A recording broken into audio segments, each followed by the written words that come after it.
My girlfriend called me ugly in front of her friends and dumped me at a restaurant, leaving me to pay for the dinner.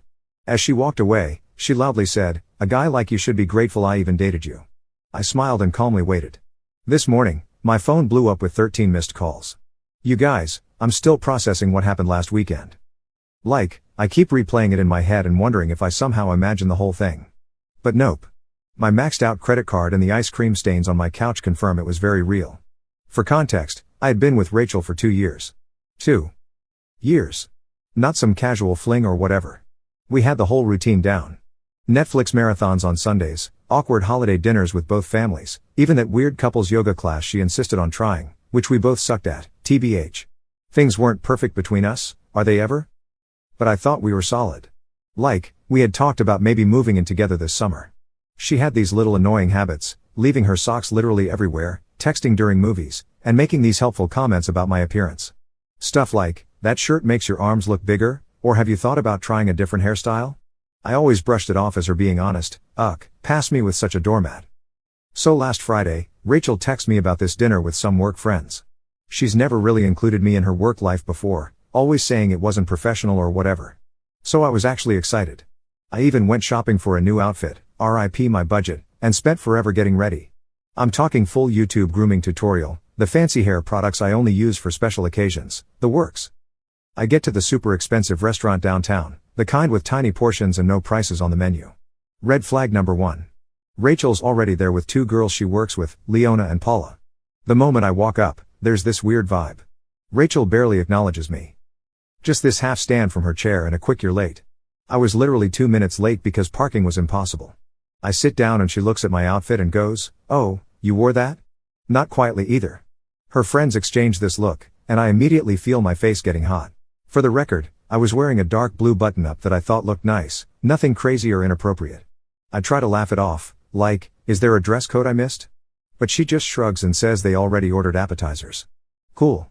The next hour is basically Rachel talking about work stuff I don't understand while her friends nod along. Whenever I try to join the conversation, Rachel either talks over me or explains why I'm wrong about whatever I just said. At one point, I mentioned something about a customer at my store, and Rachel interrupts with, "He doesn't really get how things work in the real business world," with this dismissive wave, like retail isn't a real job. I've been a manager for 3 years.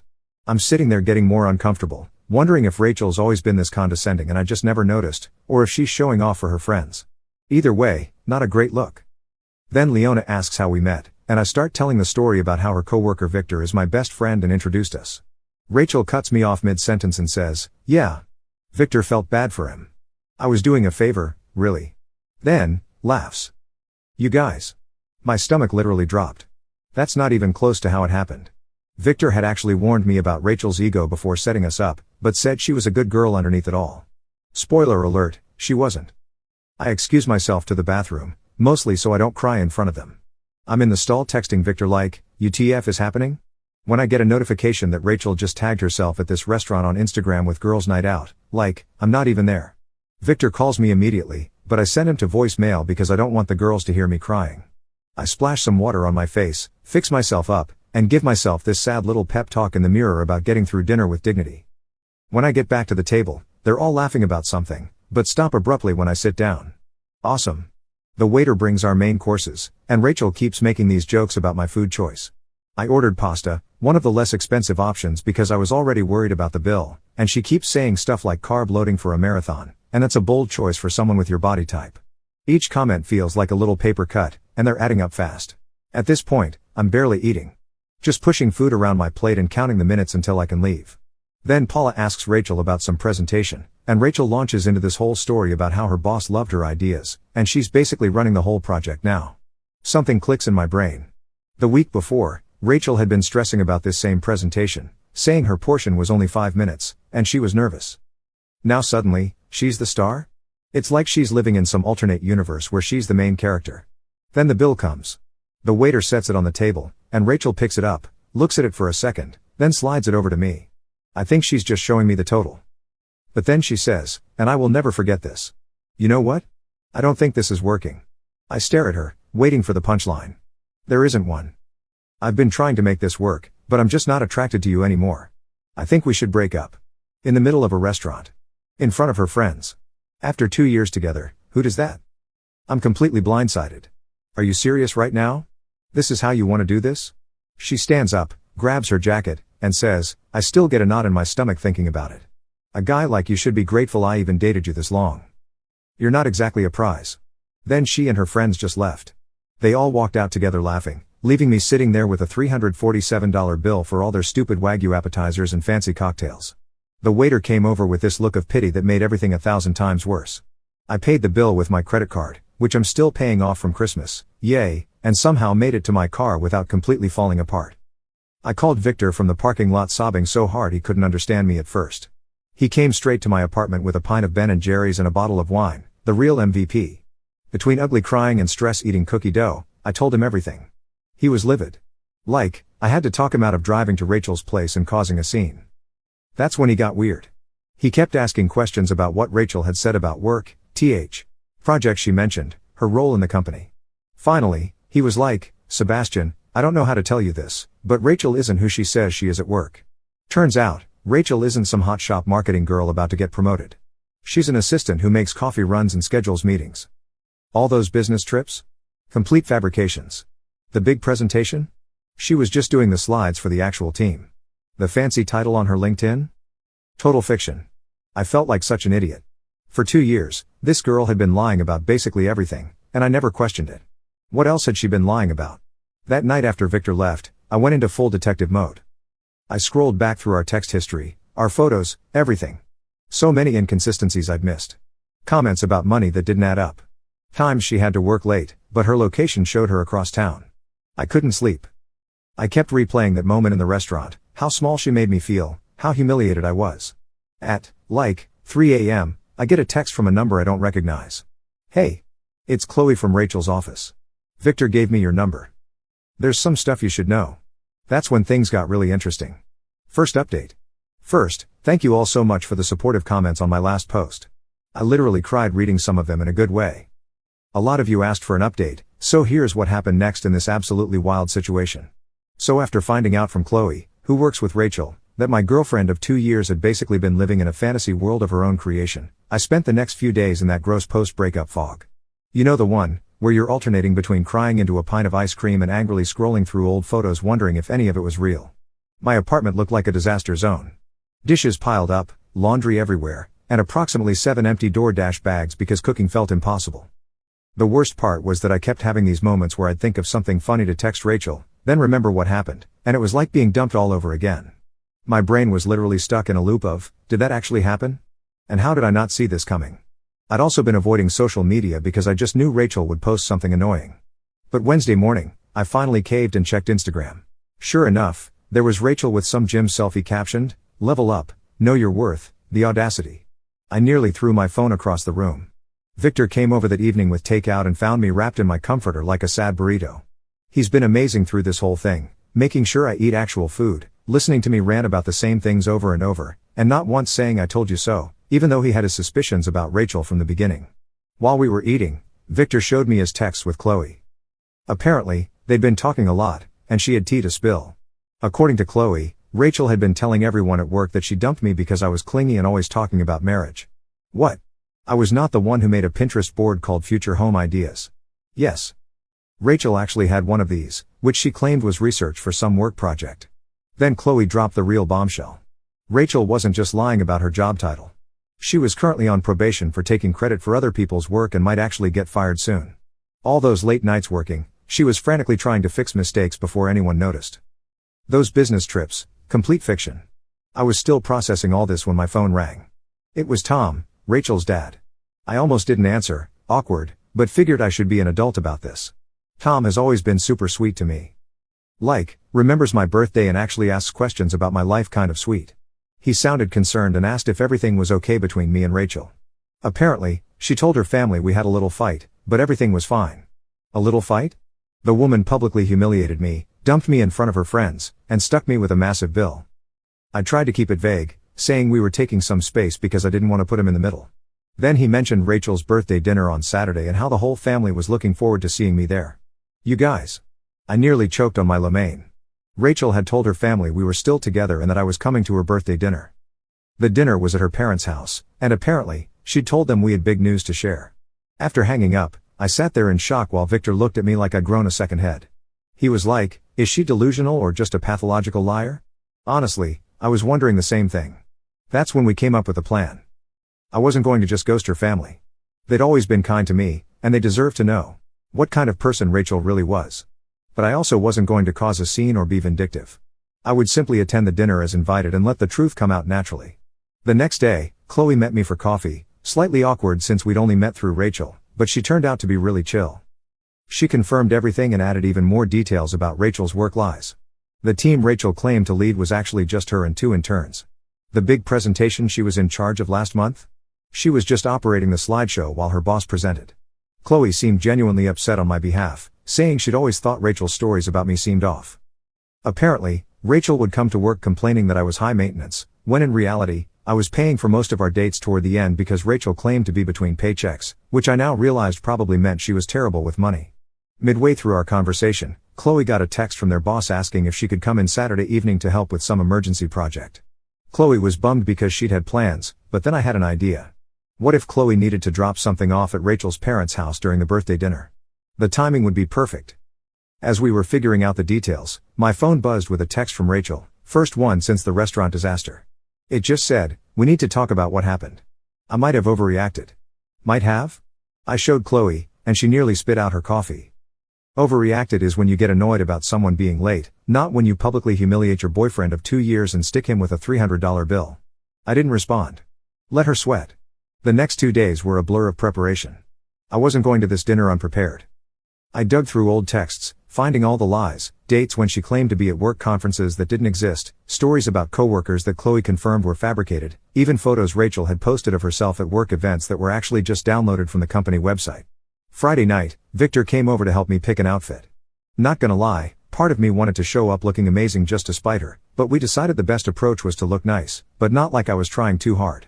We settled on a simple black button-down that Rachel once said made me look average, which now I realize was her weird neg attempt because I got compliments whenever I wore it. I barely slept Friday night. What if this backfired?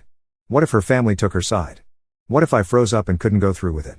By Saturday morning, I had chewed my nails down to nothing and gone through about 17 different around noon. Rachel texted again, "Looking forward to seeing you tonight. We're something nice." My parents are excited. I didn't respond to that either. Let her think whatever she wanted. I spent the afternoon getting ready with a weird mix of dread and anticipation. Victor helped me with my hair and gave me a pep talk when I started to lose my nerve. At 5:30, I got in my car and headed to her parents' house. I had to pull over once because my hands were shaking too much to drive safely. I sat there for a minute, doing those breathing exercises from that meditation app I downloaded months ago, but never actually used. What was I doing? Was this crazy? Maybe I should just block Rachel on everything and move on with my life like a normal person? But then I thought about her sitting there at her birthday dinner, probably telling everyone some fake version of our relationship, maybe even making herself the victim somehow, and my resolve hardened. I pulled up to her parents' house at 6:15, fashionably late, which I knew would annoy Rachel. There were several cars already in the driveway. Looked like the whole family was there. I checked myself in the rearview mirror, took one last deep breath, and walked to the door. Rachel's mom opened it with a big smile and a hug, ushering me inside. The house smelled like Tom's famous pot roast, and for a second, I felt a pang of sadness. I genuinely liked Rachel's family, and this would probably be the last time I'd see them. I rounded the corner into the living room, and there was Rachel, drink in hand, mid-laugh at something her cousin said. She froze when she saw me, clearly not expecting me to actually show up despite what she'd told her family. The look on her face was, well, priceless tbh. For a split second, panic flashed across her features before she composed herself and came over with this fake smile. She gave me a stiff hug and whispered, "You actually came. We need to talk privately." I just smiled and said loud enough for everyone to hear that I wouldn't miss her birthday for anything, especially since she'd been telling everyone we had big news to share. The color drained from her face. Tom clapped his hands excitedly and asked if this was what he thought it was. Rachel's brother gave me a knowing look. Her mom started joking about finally getting grandkids.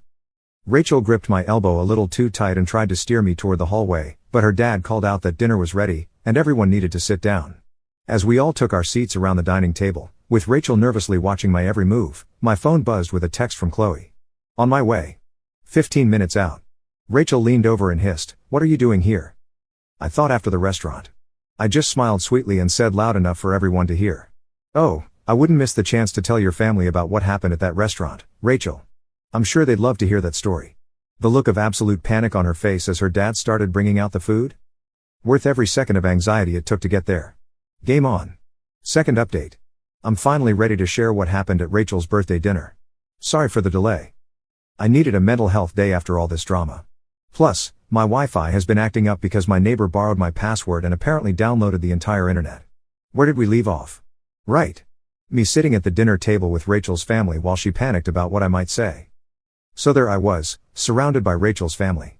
Her parents Tom and Ruth, her brother Kyle, her grandpa, and two cousins whose names I always mix up. The table was loaded with Tom's famous pot roast, those buttery mashed potatoes I've literally dreamed about, and a fancy salad that nobody was going to eat but everyone would pretend to appreciate. The first 20 minutes were straight up awkward. Rachel kept trying to control the conversation while shooting me these warning glances. I just smiled and passed the bread rolls, enjoying the way her left eye twitched every time I opened my mouth. Petty? Maybe? Satisfying? Absolutely. Tom kept the conversation flowing. Bless him. He asked about my family, my job, the usual small talk. When he mentioned how proud they all were of Rachel's big promotion, I nearly choked on my water. I glanced at Rachel, whose face had gone the exact shade of the beets on the table. Rachel jumped in, talking about how her team was crushing their targets and how her boss was practically grooming her for senior management. I just nodded along, watching her dig herself deeper with each word. Ruth, who's always been the quiet type, suddenly asked Rachel about the Johnson account. Apparently, Rachel had been telling her mom about some huge deal she was supposedly leading. Rachel's answer was so vague, it could have been a horoscope. Something about strategic pivots and leveraging core competencies that literally meant nothing. Her brother Kyle caught my eye across the table. He's always been the skeptical one in the family, the type to Google facts during arguments and call people out on their BS. He raised an eyebrow at me like, is she for real right now? That's when Tom brought up the future. He asked us about our big news and whether it had anything to do with us taking the next step. Rachel nearly dropped her fork and mumbled something about it not being the right time to discuss it. Her grandpa, who has zero filter and is my absolute favorite person in her family, cuts in with, so are you two moving in together or what? Because Rachel said you were looking at apartments together. Again, news to me. The furthest we'd gotten in that conversation was me once saying, maybe we should think about combining our Netflix accounts to save money. Rachel tried steering the conversation back to herself, talking about how her boss had given her a company card for business expenses. I couldn't help myself. I asked what kind of expenses she was authorized to approve. She stammered something about client dinners and team outings. That's when I casually mentioned, oh, speaking of dinners, Rachel took me to this amazing restaurant last week. What was it called again, honey? The one where you met up with Leona and Paula? The color drained from her face faster than my phone battery on TikTok. Seriously, my phone can't handle more than 20 minutes of scrolling before dying. Anyone else? Before she could respond, the doorbell rang. Perfect timing. Tom went to answer it, and I heard his delighted, "Oh, Chloe." What a surprise. Rachel looked like she might actually pass out. Chloe walked in with a folder, all professional, in her button-up shirt. She apologized for interrupting the birthday dinner, but said she had some work documents Rachel needed to sign urgently for Monday morning. Tom, being the perfect host, immediately invited her to join us for cake later. Rachel tried to usher Chloe toward the front door, but Ruth insisted they could handle work stuff right there at the table since we're all family here. Chloe sat down in the empty chair beside me, which I'd strategically saved NGL. Rachel was gripping her fork so hard I thought it might bend. That's when Ruth asked Chloe how the big presentation went, the one Rachel had apparently been leading. Chloe looked confused for a second before catching on. She glanced at me then at Rachel, and I could see her making a decision. Chloe said the presentation went well but clarified that their boss had delivered it, with Rachel and the team providing support. Ruth looked confused and said that wasn't how Rachel had described it. I jumped in because I'm messy like that and asked Chloe about Rachel's promotion. Poor Chloe looked so uncomfortable. Caught between loyalty to a coworker and not wanting to lie to an entire family, she fidgeted with her napkin and said something vague about company restructuring.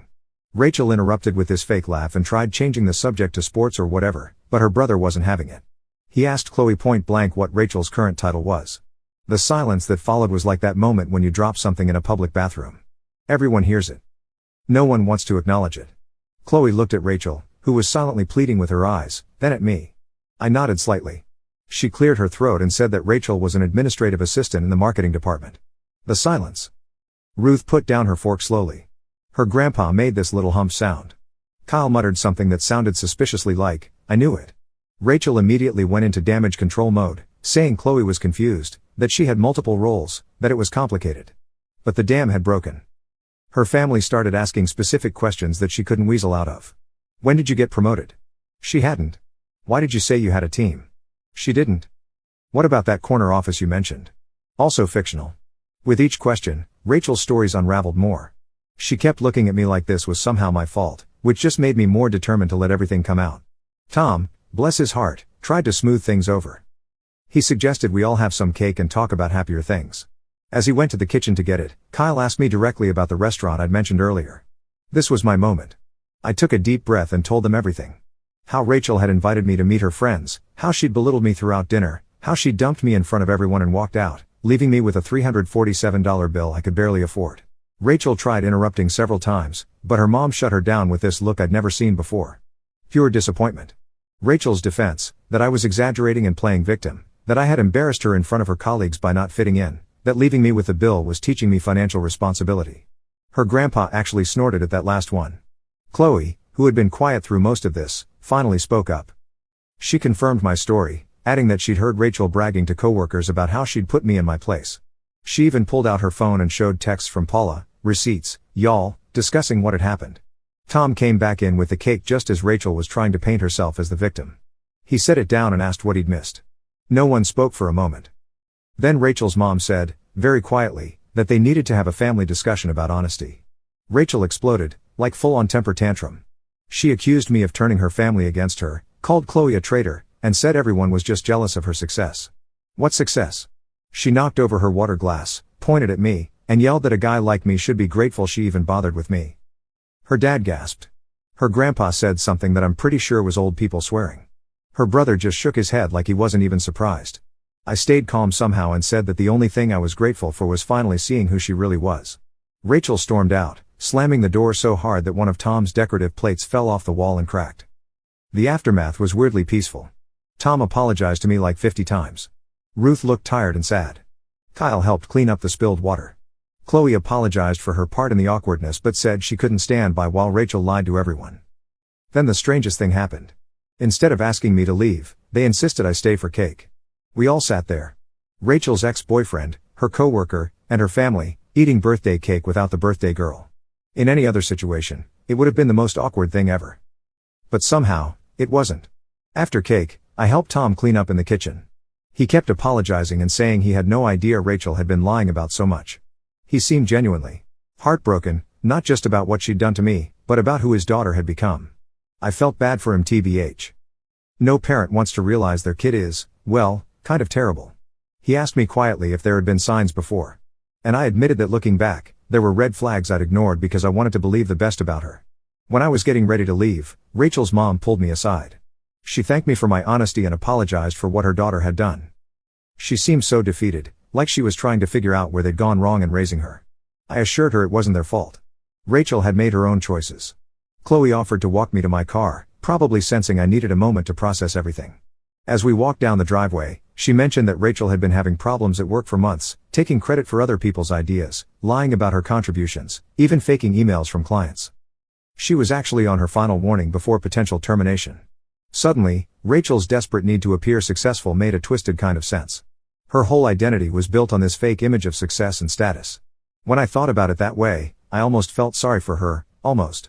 I thanked Chloe for backing me up and drove home in a weird state of emotional exhaustion mixed with relief, like when you finally take off uncomfortable shoes at the end of the day. Sorry for the weird analogy, but y'all know what I mean. When I got home, I had 3 missed calls from Victor wanting updates. I was about to call him back when my phone buzzed with a text from Rachel. You've ruined everything. This isn't over. I didn't respond, just blocked her number, and made myself some tea. I should have been scared or upset, but honestly, I just felt tired and maybe a little proud of myself for standing up to her. I thought that was the end of it. I really did. But this morning, my phone blew up with 13 missed calls from Rachel's dad, her brother, Chloe, and several numbers I didn't recognize. Something had happened overnight. And based on the increasingly frantic voicemails, Rachel had completely lost it. Last update, I'm finally ready to explain about those 13 missed calls. Thanks for being patient while I processed everything that happened. Also sorry for the delay. My laptop decided to do a surprise 4-hour update right when I sat down to write this. So where were we? I woke up Sunday morning after the birthday dinner disaster to find my phone blowing up with calls from Rachel's family and Chloe. At first, I legit thought someone had died or something. My stomach did that awful dropping thing as I scrolled through the notifications. 5 missed calls from Tom, 3 from Kyle, 2 from Chloe, and 3 from numbers I didn't recognize. I called Tom back first because he seemed the most worried based on his voicemails, which were just variations of Sebastian. Please call me as soon as you can. He picked up on the first ring sounding exhausted. Apparently, after Rachel stormed out of the birthday dinner, she'd gone on a complete bender.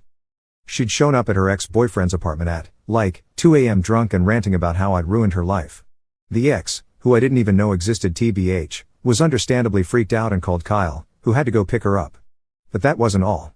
Rachel had also spent the night sending unhinged messages to practically everyone we knew. She'd texted Chloe threatening to ruin her at work. Lol, good luck with that when you're about to get fired.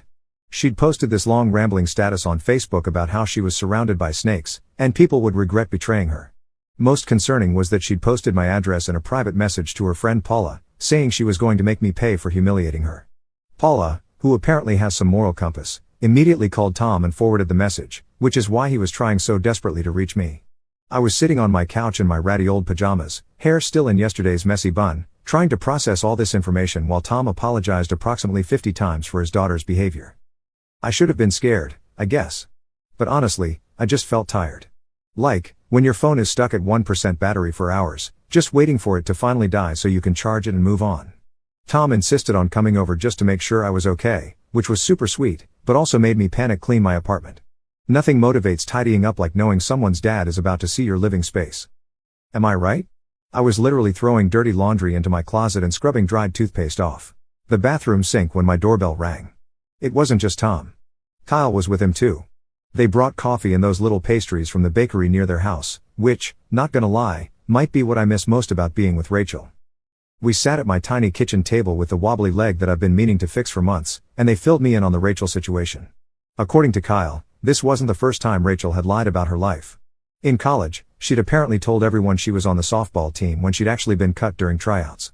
She'd once claimed to be talking to a popular guy who had no idea who she was. There was a whole pattern of her creating this fictional version of herself that was more successful, more popular, more everything.